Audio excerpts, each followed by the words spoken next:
গুরু পূর্ণিমায় যেরকম বেখেয়াল হয়ে গেছিলাম, বুদ্ধ পূর্ণিমায়ও সেভাবে খেয়াল হয়নি যে আজকে বুদ্ধ পূর্ণিমা। ভগবানের কৃপা না থাকলে এইসব কিছুই সম্ভব না। ভগবান কোথার থেকে কোথায় যে মিলিয়ে দেয় তা আমাদের সাধারণ মানুষ হয়ে বোঝার ক্ষমতা নেই। হ্যালো ফ্রেন্ডস, কেমন আছো তোমরা সবাই? আশা করি খুব ভালো আছো। আজ হচ্ছে 1 মে, মে দিবস, আবার বুদ্ধ পূর্ণিমা। ঘুম ভেঙে গেছে 5:30 নাগাদ। আজকে যে সোনুর অফিসও ছুটি সেটাও আমার খেয়াল নেই। তা আমি ভাবলাম এত তাড়াতাড়ি উঠে কি করব, আর একটু শুয়ে থাকি 1 ঘন্টা নাগাদ। তারপরে উঠে দেখি 7:30 বাজে। তখন শান গোপালকে দিয়ে দেখি বসে আছে, আমাকে বললো একটু ছাতু গুলে দিতে, কারণ ও যাবে টিউশনে। তারপরে ও বললো আজকে তো দাদার ছুটি, দাদা অফিস যাবে না। আমি বললাম এ বাবা, আমি তো জানি না, আমি জানি যে ওর অফিস আছে। তারপরে বললো না, আজকে মে দিবস, আজকে ছুটি। তা তখনও আমি জানি না যে আজকে বুদ্ধ পূর্ণিমা।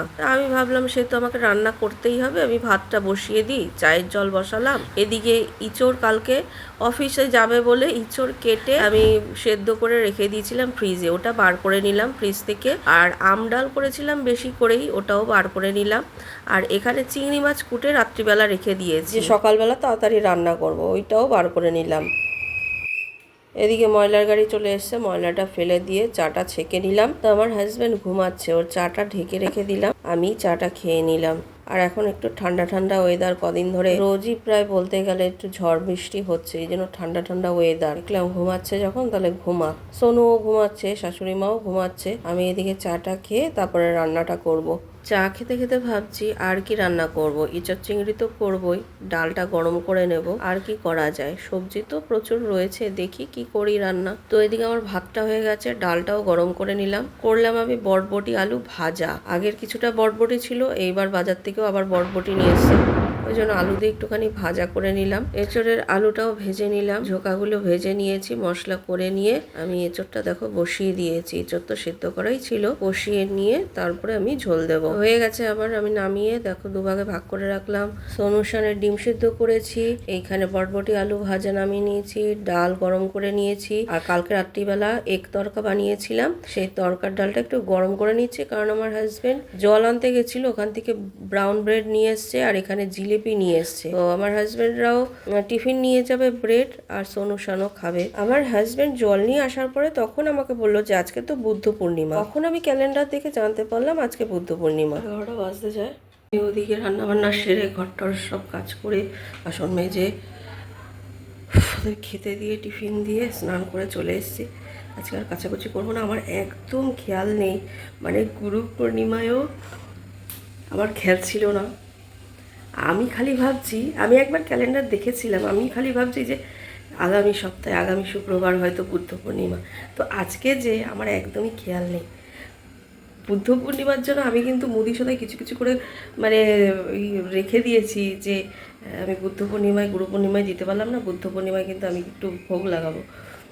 তো মানে এমনই দেখো, আমি রান্না করতে করতে আমার হাজব্যান্ড ওই ব্রেড আনতে গেছিলো, জল নিয়ে আসলো, ব্রেড আনলো, তখন এসে বলছে যে আজকে তো বুদ্ধ পূর্ণিমা।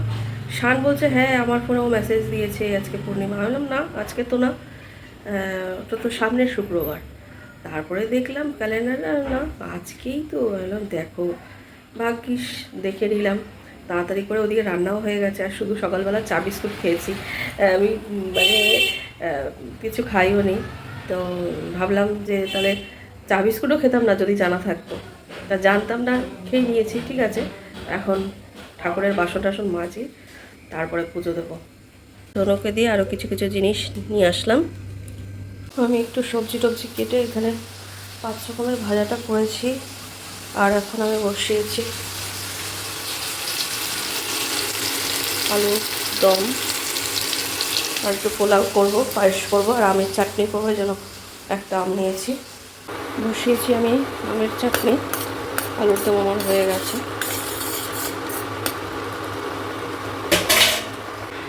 দেখো চাটনি নামিয়ে আমি বসিয়ে দিলাম পোলাও।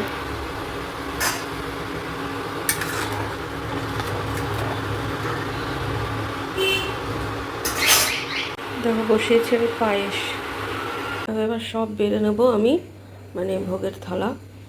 প্রথমে একটা দুধ ছানা হয়ে গেছিলো, ওটা দিয়ে একটু মিষ্টিও বানিয়ে নিলাম, এই যে পরে পায়েস করেছি।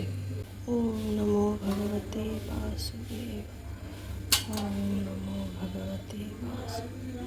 ভোগের রান্না করে নিয়ে আমি পঞ্চামৃত দিয়ে গোপালকে আগে স্নান করিয়ে নিলাম, তারপর আমি পুজো করলাম। দেখো আমি পুজো করে নিয়েছি, ভোগ দিয়েছি, পুজো দিয়ে উঠলাম। 2:30 বাজতে যায় এখন। ওদের খেতে দেবো। প্রসাদ নামাইনি আমি এখনো, প্রসাদ নামাবো।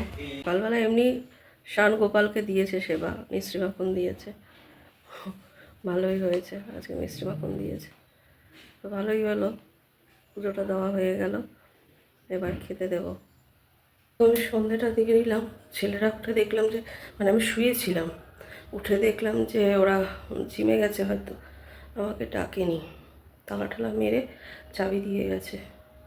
তো আমি এখন সন্ধ্যেটা দিলাম, সন্ধে দিলাম, তুলসী তলায়ও দিয়ে এসছি বাইরে। তো সোনুর শান আসলো 7:30 নাগাদ, এখন তো 9টা বাজে। তো রাত্রিবেলা আজকে আমার কিছু করতে হবে না, কারণ অনেকটা ভাত রয়েছে, আর তরকারিটা আমি সন্ধ্যেবেলা গরম করে নিয়েছি।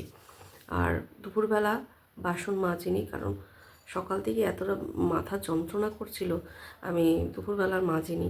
আমি সন্ধ্যেবেলা সন্ধে টন্ধে দিয়ে বাসন মেজেছি, তারপরে আমি তরকারি গরম করেছি। তারপর ছেলেরা আসলো, ওদের একটু দুধ গরম করে দিলাম, ডিম সেদ্ধ ছিল, আর একটু পিনাট বাটার বিস্কুটে মাখিয়ে দিলাম, ওরা খেলো। তো শান পড়তে বসেছে, আর সোনু আবার বেরিয়েছে।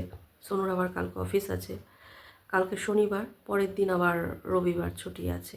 তো আমার একদম তো খেয়ালই ছিল না যে আজকে মে দিবস, ছুটি অফিস।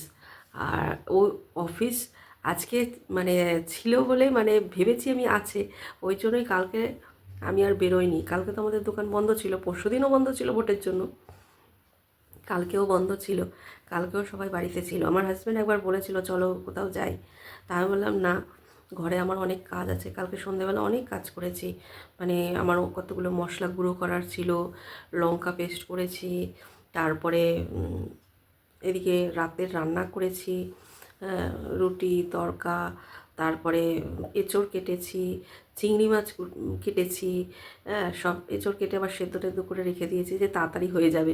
যাক, একটা না একটা দিক তো আমার এগিয়েই গেছে। এটা আজকে সকালবেলা যদি করতাম একটু আরও দেরি হয়ে যেত।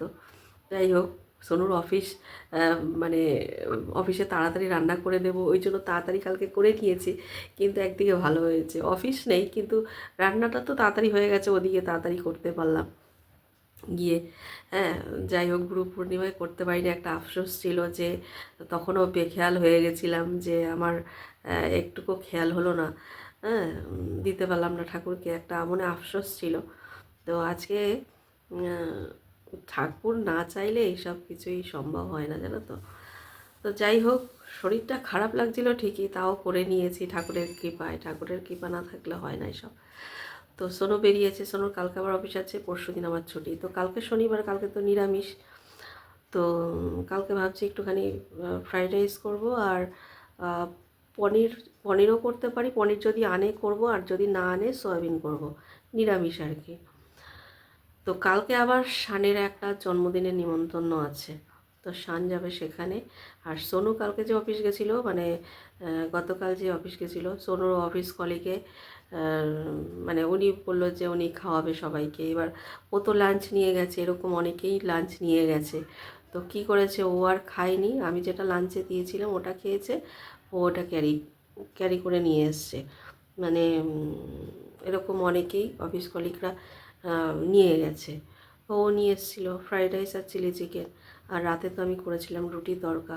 আর আমি কালকে ভাবছি, মানে আগামীকালও ভাবছি একটুখানি ফ্রাইড রাইস করব, আর ওই একটা তরকারি করব। আর ঠাকুরের আজকে আমের চাটনি করেছি, একটা আমেরই করেছি, অনেকটা হয়েছে, তো অতটা তো একবারে খাওয়া হয়নি, আর খাওয়া হবেও না। মানে আজকে তো ওরা কেউ নেই বাড়িতে, মানে হাজব্যান্ড শাশুড়ি মা আসবে, তারপরে প্রসাদ দেবো। আর শানও প্রসাদ খায়নি দুপুরবেলা, যেহেতু দুপুরবেলা পুজো হয়েছে, খেতে দিয়ে দিয়েছি পুজো করে এসে। সোনু একটুখানি খেয়েছে। তো রাত্রিবেলা ওইটাই সবাইকে আবার দেব, তাও চাটনিটা থেকে যাবে। তো কালকে ভাবছি চাটনি, আর নিরামিষই আছে, চাটনি আর পাঁপড় একটু ভেজে নেবো, ব্যাস হয়ে যাবে। ফ্রাইড রাইস, তরকারি, চাটনি আর পাঁপড়, ব্যাস। আর রাত্রিবেলা ওটা হয়ে যাবে, সবাইকে দেবো প্রসাদ। আর ভাত যতটা রয়েছে, তরকারিও আছে, তো সবাই ভাগযোগ করে মিলে খেয়ে নেবো। আমি সন্ধেবেলা ওদের টিফিনটা দিয়ে আমি একটু মুড়ি খেলাম, মুড়ি তরকারি আর একটা শসা কেটে নিয়েছি, টিফিন করে নিলাম। তো ঠিক আছে ফ্রেন্ডস, আজকের ভিডিওটা এখানেই শেষ করছি। আবার দেখা হবে নতুন আরেকটা ভিডিওর সঙ্গে। ততক্ষণ পর্যন্ত খুব ভালো থেকো, সুস্থ থেকো। Good night, tata.